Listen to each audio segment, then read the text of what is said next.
Welcome, friends, to another episode of the Golden Age of Gear with Joseph Landreth and myself, Derek.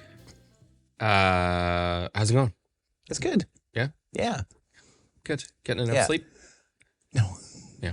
But wasn't the worst last night, but wasn't the best either. Yeah. Yeah. Yeah, our baby's been waking up in the 4s, which is so awful. Yeah. Yeah. And she's like, she can't walk, but she wants to walk. So you know, you do the thing where she holds onto your fingers and then you bend at the waist and then your lower back just seizes into concrete. Yes. Yeah. So we're doing that, and then if you want to, like, if you suggest the idea of stopping, then she just starts to burn the house down. Yeah. Yeah. Do you want me to ruin your life right now for what's coming in your future? Because now that you just said that, it reminded me of something. So, in true Canadianity fashion, Canadianity. I spent Monday was Louis Riel Day, but also known as Family Day. So I think the official holiday is Louis Riel Day. Yeah. But other provinces, some of them call it Family Day, some of them, I don't know what else they call it. But anyway, we all had Monday off. So we went skating. Our church was hosting a thing and we went for like open skating. So imagine that. But on ice skates. On ice skates with a 4-year-old who cannot stand on his skates, but is very, very hell-bent on not getting off the ice. So you're like bent over, like holding the weight of a 4-year-old on skates. Yeah. Yeah, and That's trying worse. to skate them around. Yeah. That was my Monday. Yeah, well, I had a little taste of that last winter with Joni. Yep. And she wanted to go skating, but she doesn't know how to skate. Yes. And also, I don't really know how to skate. Oh, really? Oh, yeah, it was awful. Yeah. Oh, it's not good. How do you not know how to skate? Because you're an awesome guitar player instead of a hockey player? Yeah. We had Much Chris. to my grandfather's disappointment, I just couldn't get it together. He even enrolled me in skating lessons. So I'm putting my kids in skating lessons because of that. Because I'm like, oh, I'm robbing you of like a true Canadian like. Hey, if it's any childhood. consolation, I don't care that I can't skate. No? Other people care more. Like, Okay. why can't you skate? It's because who fucking cares? Lots of things I can't do. This has been the Golden Age of Gear with Joey and Derek. We'll see you next week. Yeah, maybe. Yeah. Yeah. Depends on Joey's skating lessons now. Yeah, we're going to have to reschedule these around my skating lessons. It was funny. Chris Cadell was here. He's a pretty monster hockey player, that guy. Is he? Yeah. Okay. I think. Maybe I'm making that up. No, I feel like Chris can skate. We're going to say he is. Yeah. But we were talking about how Winnipeg specifically has an abundance of killer guitar players that have come out of it. And we get lots of people because, you know, there's you, there's Ariel, there's Murray, there's Barry Player, there's like Chris Ulrich, there's Darren Savard. Like there's a long list just in guitar players. Never mind, we have other killer musicians that have come out of Winnipeg. And my theory has always been that it is so cold here for so much of the winter that like you're either good at hockey, you're good at an instrument, or you're good at video games. Because those are the three main things that you're going to do indoors in the winter. We also have, I can't remember the guy's name, but like one of the like world's biggest, I want to say electronic musicians or like DJs or somebody is from here. Oh, really? Yeah, I can't remember who it is, but it was like somebody told me that and I was like, weird. Yeah. But my theory is that we spend so much time indoors because during the winter, I do not want to go outside. Like my kids want to learn how to skate, so they have wanted to go to like the ODR, and I'm like, oh, but it's cold. What's the ODR? Outdoor Rink. Yes, sir. Wow. Why wouldn't you just say Outdoor Rink? Oh, wow. Why do you say ODR? Oh, Joe. I thought you were talking about the dog from Garfield. That's Odie. But all right, well, so anyway, we're looking at the Topanga Reverb pedal from Catlinbread, right? Is that what we're doing today? I guess so, man. I really let Derek down with that, I guess. I question everything. You know, when I grew up, okay, let's keep talking about this because people are tuned in to talk about gear, and let's talk about this. I grew up right next to the Seine River, and so somebody always cleared a chunk of the river. So we never went to no ODR. We were skating in nature, bro. It's pretty much an ODR though. It's the same thing. If you clear the river, if you could put hockey nets on it, bud, and it's outside. And it's cold as shit. That's all that matters. But anyway. Pop out down there, Riverbank, and go to skate on their ODR, man. My point is we have... The OG ODR. That's right. Okay, why are we talking about this? Let's edit all this shit out. Today we're talking about the Catlinbread Topanga Spring Reverb. So fun fact, have never plugged into this pedal until today.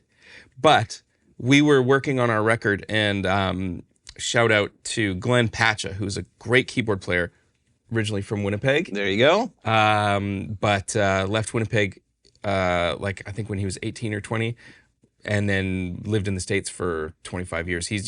Or maybe even more. We met him actually through the Bonnie Raitt connection because he was playing in Bonnie's band. Cool. And it just turned out that he was from Winnipeg. This was like awesome. Anyway, he came into town to play keys on our record that we just finished, and he had one of these on his pedal board, and he was playing his Wurlitzer through it, and I was just blown away with how beautiful it sounded, so I immediately went out and bought one. So this is a bit of a different thing because I haven't actually played through this yet, but I know what it sounds like. Yes. So, fun fact, I own no Catlinbread pedals, not intentionally. Like, I know of them. I think because, did Long McQuaid have this, or where did you get it? I ordered it off of Revv. Okay. I don't think they carry them, so like we don't have these available besides the internet. There is nowhere here. Yeah. Yeah, and we should start a boutique pedal shop. Should we? Let's do a bunch of should we? A bunch of hard drugs and start a restaurant. Yeah, that's better. Yeah. Yeah. Yeah, no, I agree with you that Winnipeg should have a boutique pedal shop. And I like the idea of running one, but I don't think I would actually like the practicality of running a store. I think that would be terrible. I have a lot to do. Yeah, you do have a lot to do. And I don't have a lot of patience for, like, when I'm trying to sell something on like, Marketplace and somebody starts, like, kicking the tires. I'm like, get out of here. Do you want this or not? Yeah. This is a reasonable price. Frig off. Yeah. You know what it is. You came here looking for it. This is what you want. I sold something the other day on Marketplace. And the guy e-transferred me. Yep. And he talked me down on the price, and I was like, whatever, that's fine. He goes, I'll give you $150 for it. I'm like, great. Oh no, sorry. And he goes, I'll give you cash. I'm like, awesome. Shows up and he goes, here you go. I count it. It's $120. I'm like, we said $150. He's like, oh, did we? I was like, no. Yeah. Hard no. Yeah, we did. He's like, okay, well, I'll e-transfer you. I'm like, you'll e-transfer me right now. Yeah. I can't handle. What's up with that? If you do that, you're a dick. There's no other way to put it. I was just going to look sternly into the camera, but you just went straight for the... Yeah. I mean, let's be honest. Is there any... Yeah. If you negotiate a price and then you try to go down afterwards and try to get... I mean, joke around that the W in Winnipeg stands for wholesale because no one wants to pay retail or asking price for anything. Very true. It has to be... I mean, I'm terrible for this. We're definitely penny stretchers here for sure. Yeah. Well, and like... We purposely price all of our stuff on Marketplace significantly higher than we want because we know the haggle is coming. 100%. Like every single time. I mark it up like 25%, knowing that somebody's going to be like, oh man, I can do this. Yeah. Yeah. I can't count the number of times that I've gone to buy a piece of gear off of Kijiji, our version of Craigslist, essentially, or Marketplace, where the price on it is 100% reasonable. And I'm like, bet I can get it for less. And here's the thing, though. If I'm putting something on that platform, it's because I want to sell it. Yes. And I will sell it for anything. Yeah. You really should not tell everybody this because, like, everybody is going to start making you offers of like, oh, you want $300 for that pedal? I got $75. And you're like, yeah, shit, okay, $75. Like, are you paying shipping or am I? Like, who's paying shipping? Yeah. Yeah, that's my other favorite one when I have stuff on Marketplace where they're like, how much is it? Like, you know, like, are you shipping it for free? And I'm like, no, man, it's on here for you to come pick it up. And that's why it says local pickup. I will ship it because we have the ability to do that here. I'm like, but you have to pay for that. Oh, I wouldn't pay for shipping if I bought it somewhere else. I'm like, also true. Go buy it somewhere else. But I also have zero motivation to sell things. Like, that's fair. Yeah. Yeah, just that's fair. Accumulate crap. Anyway, the Topanga Reverb. 9 minutes and 58 seconds in. So let's hear you play this pedal for the first time. Okay.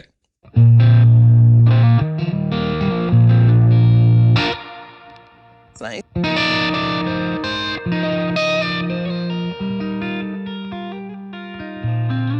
We have swell, tone, volume, and mix. Here, look at this.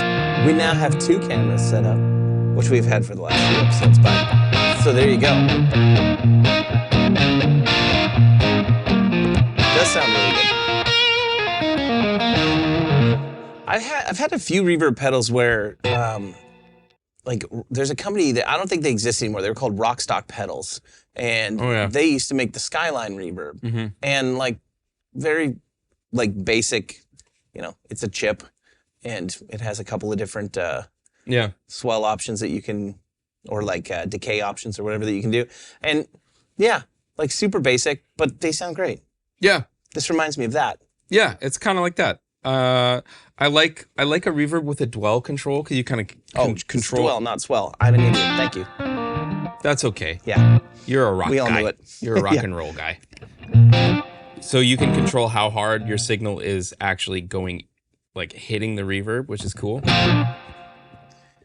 Do you favor using like a thick verb normally, like in your actual rig?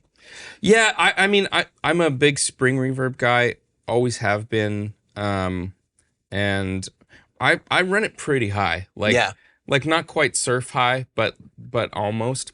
Okay, I just like it like that. I built a 6G15 reverb, like brown face reverb tank clone. Yep. That sounds fantastic, and so that's what I use most of the time. But you know, it's like an extra little head to carry around, and sometimes my rule is like, if I can get to the gig in one load, I'll take you. You know, so if I have a pedal board and an amp, I'm probably not taking the reverb unit.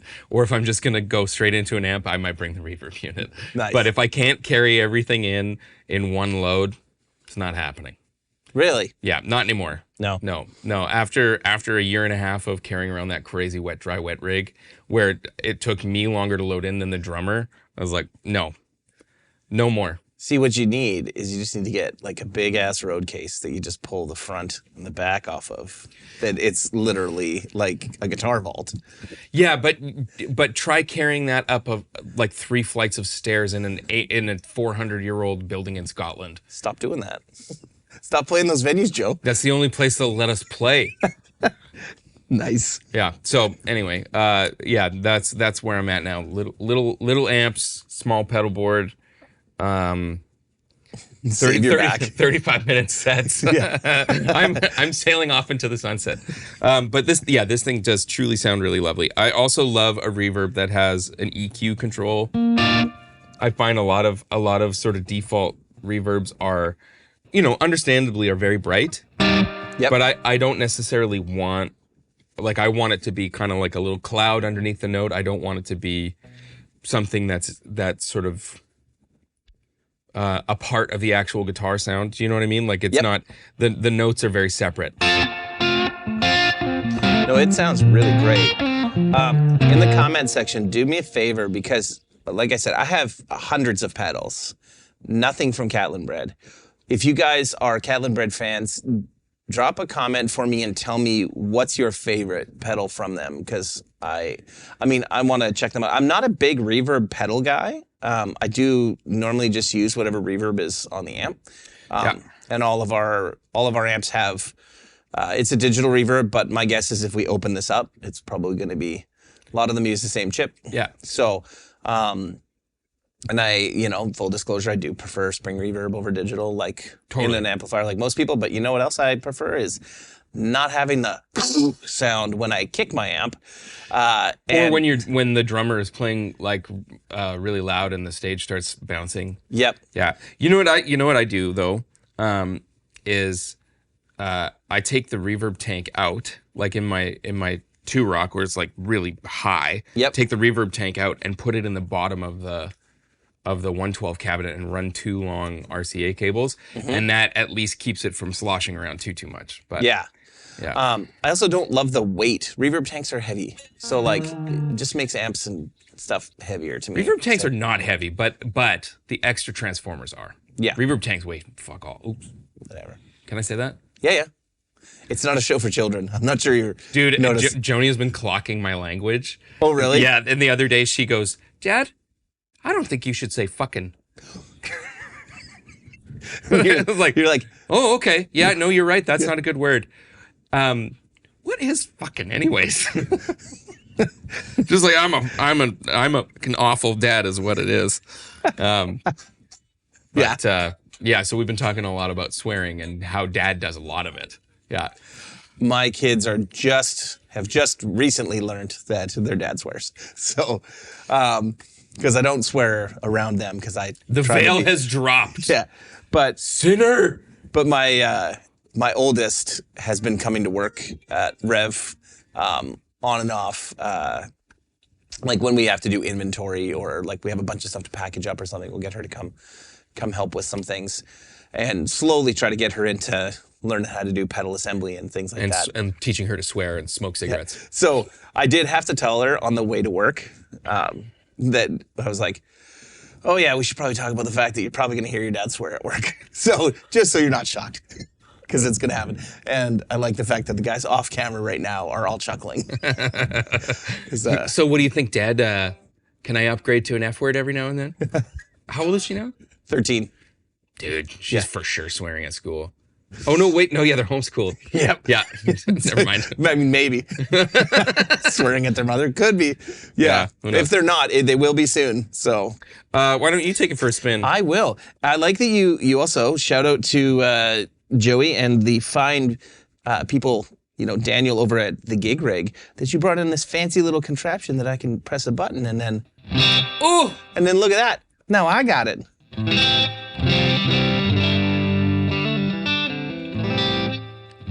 Yeah, I think you need that pedal. I think you got to buy that pedal. You're not wrong. Yeah, it's really nice. It is. And it's, yeah. Does it get brighter if I go this way? Oh, yeah. Oh, yeah. Sparkly even. Downright spiky. Yeah. Write some songs about your feelings, you'll have a career. That will not happen. I'm horrible at writing anything. Dorian can attest to this because I had to help write a riff for a pedal video, for a short thing that we have to do. And I was like, I know how to play 4 things. And we've got more than 4 products, so everybody's heard those 4 things. Right. That sounds really great. It's a great pedal. Yeah. Yeah. Is Catlinbread, also the internet can correct me on this, but didn't the owner die? I think he passed away, yeah. I think and he was in a car accident or something. A tree fell over and hit his car in a massive storm. I'm pretty confident this was what happened probably during the pandemic, in and around 2020. Because I remember hearing the story and I was like, I don't know that person, but that's awful. Yeah. So also another reason to support Catlinbread is that, it's still going and his family. I don't know who took it over or what, but whoever. But they've. I mean, this pedal has been a part of their lineup for quite some time. I don't know if it goes back to his time or not, but I've been aware of the Topanga for a long time. But yeah, hearing it on Glenn's pedal board, I'm like, I gotta get that. Yep. Yeah. No, and now I'm far more intrigued about other stuff from them. I'm sure everything they make is great. There's so little stuff that's not great. That's kind of the problem, is everything is awesome right now. You know, very rarely do I plug into something and go, I plug into things all the time that I go, that's not for me. Right. But I very rarely plug into something and think, oh, that's awful. Yeah. I had that. I plugged into a couple things actually recently that were awful. Were kind of awful. Oh. But it stands out. It was like, wow, this has been a long time since I plugged into something that I thought was awful. I can tell a story about the last time I remember plugging into something that was truly terrible. So I met this guy at the Dallas Guitar Show. And you know who you are. Yeah. If you're watching, sorry, bud. So Rob Baker was with me in Dallas, and this guy kept coming over to the Revv booth, talking to Rob and started talking to me. And he's like, I build amps. It's very different than what you do. And so you should come over and try it. I'm like, yeah. I'm like, when there's no one here, I get a break, I'll come over. Anyway, Rob goes over and plays it, and he comes back and he's like, don't go over there. Like, and I'm like, well, now I have to go. Like, so anyway, I was walking by the last day, and I see him sitting there, and there's no one at his booth, right? Aww. And I'm like, okay. So I go to try his amp, and it's supposed to be like a modded Marshall, like a hot rodded Marshall. And you're really singling this guy out. Don't worry, I'm gonna tell his company name in a second. So yeah. So anyway, I sit down and start playing it, and this amp is just so fizzy. It's just not good. And I was like, okay. And I just, he's like, what'd you think? And I'm like, honestly, man, it's not my thing, right? Like, it's not the sound I go for normally, right? And I'm like, but it looks cool. So anyway, I finished playing, and Bluesman Vintage, who I have a Telecaster from them, and Luke has Strat that I used to have, build great guitars, right? Actually, that Les Paul there is from Bluesman. Bluesman's booth was like, this amp was pointed not quite straight at it, but pretty close. Oh boy. So I walked by to go talk to John at Bluesman, and John's like, hey, he's like, are you about done playing that amp that sounds like a bag full of pissed off bees yet? He's like, I've been hearing that all weekend. And I'm like, So anyway, this guy's company name was Brown Amplification. Okay? Now, it is not the same Brown amplification that has the protein pedal and the... Like Brown with an E. Yeah, not the same. Okay. Because at first, when I heard about the protein pedal, and I was like, no way. I'm like, this is that guy? Because shit, he got way better. But no, different company. But he did ask Rob to send him an amp, and Rob, the guy sent it, and Rob kindly replied, just like, man, it's just not great, so I can't do a video on it, because if I did, it's going to hurt your company. And he told, Rob said that he told him, the guy wanted to know, well, what would you change? So Rob gave him a list of stuff, and apparently the guy changed a bunch of it, sent it back to Rob, and Rob was like, yeah, it was way better. I don't know if Rob ever did the video, because Rob kind of stopped doing demo stuff, but... yeah, that was the last time I played something that I was like, no, why does this exist? Sorry. The moral of the story is shoot your shot. Yeah. Because you never know when Rob Baker is going to give you some invaluable feedback to your business. I would give a little bit different advice. And instead of shoot your shot, I would say, if you're designing something, call your guitar player friends, especially any professional. We have had you come try stuff since... 26. When did Whiskey come out?